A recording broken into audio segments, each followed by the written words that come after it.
आप सभी को मेरा प्यार भरा नमस्कार। कैसे हैं आप सभी? उम्मीद करते हैं आप सभी अच्छे होंगे।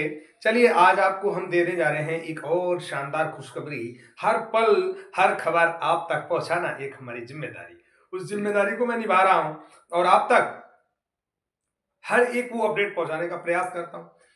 देख रहा हूं कि पेपर बहुत वायरल हो रहा है। उस पेपर में लिखा है कि भाई कई श्रेणी में बांटा जा रहा है कर्मचारियों को। ये सब बहुत सारे लोगों को कंफ्यूजन है कि भाई इसका मतलब क्या है, क्या नहीं है। तो हमें लगा कि आपको बताना चाहिए। इसके अलावा ये बताना चाहिए कि सरकार अभी इस समय कर क्या रही है, आप लोगों के लिए क्या कर सकती है, क्या होगा, इसी के बारे में हम चर्चा करेंगे। तो तैयार है चर्चा सुनने के लिए? यदि हाँ, तो अपना लाइक भी कर दो यार। लाइक नहीं करोगे तो काम नहीं चलेगा। लाइक और कमेंट और शेयर, ये 3 मंत्र याद रखिए। चैनल सब्सक्राइब नहीं किए तो इसको भी कर लीजिए, क्योंकि चौथा मंत्र है। यदि ये सब कर लेते हो तो आप एक पुख्ता मजबूत आदमी बन के निकलोगे और हम भी मजबूत होंगे। तो अभी सबसे पहले तो मैं कंडीशन बता दे रहा हूं कि योगी सरकार ने, जैसा कि मैंने आपको बताया था कि हर राज्य से रिपोर्ट निकाल रही है कि भाई संविदा आउटसोर्स कर्मचारी कर क्या रहे हैं और उनका वेतन कितना है। ये सब उन्होंने जानकारी निकाली। 6-7-8 दिन के अंदर अंदर जो भी जानकारी कलेक्शन हुई, उस आधार पर अब योगी सरकार एक गठन करने जा रही है कंपनी का। मतलब जैसे एक कंपनी होती है ना, जैसे पहले क्या होता था, पहले की सरकारें ना लोग ठेके पे रखती थी। जैसे ठेका, मतलब जैसे मैं हूँ, मुझे सरकार ने ठेका दे दिया कि भाई मैं तुमको पर कर्मचारी 15,000 दूंगा और ये मेरा काम होना चाहिए। ठेकेदार क्या करते थे, 6,000 7,000 8,000 पे लोगों को रख के काम करवा लेते थे। तो उससे क्या होता था, नुकसान होता था, पूरा पूरा माल ठेकेदार छापते थे। अब क्या कर रहे हैं ये लोग, एक कंपनी का गठन कर रहे हैं। आउटसोर्स निगम निगम का गठन हो रहा है। उस निगम में जो भी संविदा और आउटसोर्सिंग के तहत जो भी भर्तियां होंगी उस निगम से ही होगी।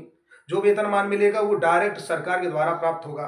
ये मतलब कोई भी हाथों में पैसा किसी के नहीं आने वाला। जो भी होगा वो सरकार के द्वारा ही खाते में आएगा। वेतन 1 तारीख को आ जाया करेगा, नंबर 1। नंबर दूसरा, यहां पर 2 लाख रुपए का दुर्घटना मुआवजा दे रही है सरकार। मृत्यु पे 5 लाख दे रही है। यदि आपका कोई बैंक में खाता खुला है तो बिना पैसा जमा किए हुए यदि आपकी मृत्यु हो जाती है तो आपको 30 लाख रुपए सरकार के द्वारा आपकी फैमिली को मिलता है। ये सारी चीजें ब्यौरा में बनाई जा रही हैं। अब आप सोचिए कि कितना अच्छा हो सकता है, कितने कर्मचारियों को खुशी मिल सकती है। इसे अगर होली में कुछ अच्छा और बड़ा संदेश मिल जाए तो और भी बेहतर होगा।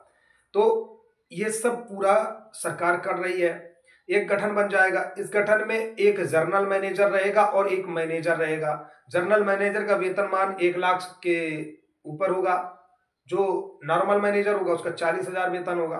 और इसमें 3 श्रेणी बनाई जा रही है, 15,000, 18,000 और 25,000। यानी ए बी सी ऐसे करके बनाए जा रहे हैं। यानी फर्स्ट, प्रथम श्रेणी, द्वितीय 4 श्रेणी बनाई जा रही है। प्रथम श्रेणी, द्वितीय श्रेणी, तृतीय श्रेणी और 4th श्रेणी। अब आप कहेंगे कि आप किस श्रेणी में आते हो। मैं खासकर चौकीदार के लिए बात कर रहा हूं। चौकीदार आता है 4th श्रेणी में। इस बात को आपको ध्यान होना चाहिए। चौकीदार आता है 4th श्रेणी, यानी 4th श्रेणी। तो 4th श्रेणी का मानदेय इन्होंने घोषित किया कि 15,000 रुपए मिलेगा। तृतीय श्रेणी का 17,000 कुछ रुपए मिलेगा। सेकेंड श्रेणी का 20,500 रुपए होगा और फर्स्ट श्रेणी का, प्रथम श्रेणी का 25,000 होगा। मतलब इस तरीके के उन्होंने श्रेणियां बनाई हैं। और एक निगम का जो गठन हो रहा है, इसके तहत लोगों को नियुक्त किया जाएगा, लोगों की भर्ती की जाएगी। आप समझ पा रहे हैं ना। और ऐसा भी हो सकता है कि कई सालों से मृतक आश्रितों की नियुक्तियां नहीं हो रही। तो हो सकता है सरकार की मंशा सालों साल से चल रही हो ऐसी कुछ। तो अब अगर निगम बन जाता है तो इसमें मृतक आश्रित अप्लाई करके नौकरी कर सकते हैं आराम से। क्योंकि सबसे पहले मौका मृतक आश्रितों को दिया जाएगा, नई नियुक्तियों पर जोर नहीं दिया जाएगा। पहले जो मृतक आश्रित है, यानी आपके पिताजी अगर चौकीदार थे या आपके बाबा थे, तो आपको वो नौकरी मिलेगी। और अगर नई नियुक्ति कोई अप्लाई करता तो उसमें हो सकता है समय लगे। नई नियुक्तियों में अभी कोई हमें अपडेट नहीं मिल रहा है। मृतक आश्रित सबसे पहले रखे जाएंगे, मृतक आश्रितों को आगे लाया जाएगा। अब आप एक चीज समझ पा रहे होंगे कि यदि आप जो 4th, देखो एक चीज तो क्लियर होगी बहुत साफ सुथरी कि जो 4th श्रेणी है आपकी, यानी जो फोर्थ श्रेणी है वो डी ग्रुप में आ जाती है। डी ग्रुप जानते हैं ना, डी ग्रुप में आ जाती है। जब आपने देखा होगा वैकेंसी निकलती है तो डी ग्रुप, सी ग्रुप, ए ग्रुप, बी ग्रुप, इस तरह की निकलती है। तो आप ना डी ग्रुप में आते हो, और डी ग्रुप में आते हो तो डी ग्रुप का मतलब है कि आपका 15,000 रुपये लगभग मानदेय होगा यदि सरकार इसे लागू करती है तो। क्योंकि देखिए अभी लागू तो किया नहीं है, अभी तो सरकार सब सिस्टम बना रही है, ये सारे प्रावधानों को ला रही है, पूरा सिस्टम तैयार कर रही है, खाका बना रही है, खाका पूरा तैयार कर रही है, परंतु अभी कोई लागू नहीं हो रहा। हाँ, यदि अगर अप्रैल में लागू कर दे तो मुझे लगता है इससे अच्छी बात क्या हो सकती है, लेकिन नहीं किया तब क्या आप करेंगे। इसलिए अपने आप को ऐसा भी शांत मत बैठ जाओगे अरे खाका तैयार हो रहा तो मतलब हाँ बढ़ ही जाएगा। भाई हो सकता है सरकार का चुनावी दांव हो सकता है 2027 के मद्देनजर रखते हुए कि ताकि कोई धरना प्रदर्शन ना हो इसलिए ये सब प्रावधान हो, ये भी हो सकता है। मैं कोई ऐसा टिप्पणी नहीं कर रहा हूं, लेकिन हाँ जो हो रहा है मैं वो आपको बता रहा हूं। क्योंकि आप ये मान के चलो एक चीज तो क्लियर होगी कि जब भी मानदेय आपका बढ़ेगा तो 15,000 होगा, इससे नीचे नहीं होगा, क्योंकि न्यूनतम मानदेय ही 15,000 है, इससे नीचे सरकार दे ही नहीं सकती। तो आपका जो मानदेय है ना वो 15,000 होना तय।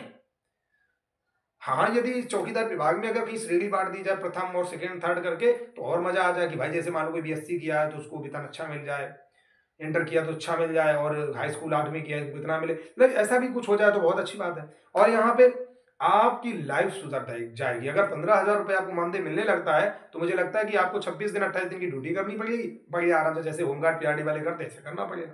तो क्या दिक्कत है करने में, आराम से आपको घर बैठे पैसा मिल रहा है, आप अपने क्षेत्र में आपकी ड्यूटी रहेगी, कोई टेंशन भी नहीं, कोई ट्रांसफर का झंझट नहीं।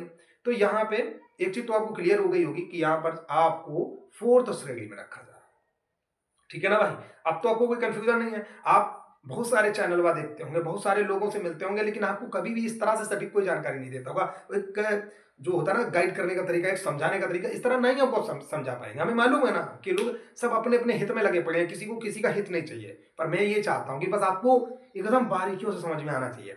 बहुत सारे भोले लोग हैं, नहीं समझ पाते हैं, बहुत सारी न्यूज आते हैं बनाते हैं भैया चले जाते हैं, नहीं समझ में आता। फिर हम ये देखो एक बात हमेशा याद रखना जीवन में, मैं ये जानता हूं कि यदि अध्यापक है, कोई भी अध्यापक है, कोई टीचर है, यदि वो दोस्त बनकर के स्टूडेंट को पढ़ाएगा तो बहुत आसानी से समझ में आएगा। लेकिन अगर वो अध्यापक बनकर मैं तो टीचर हूँ डंडा मारेंगे तो स्टूडेंट डरता है और उसे नहीं समझ में आता। जब हम आपसे एकदम बिल्कुल आपके जैसे ही बनकर आपसे बात करेंगे और आपकी जैसे ही हम समझाएंगे तो आपको बहुत अच्छे से समझ में आएगा।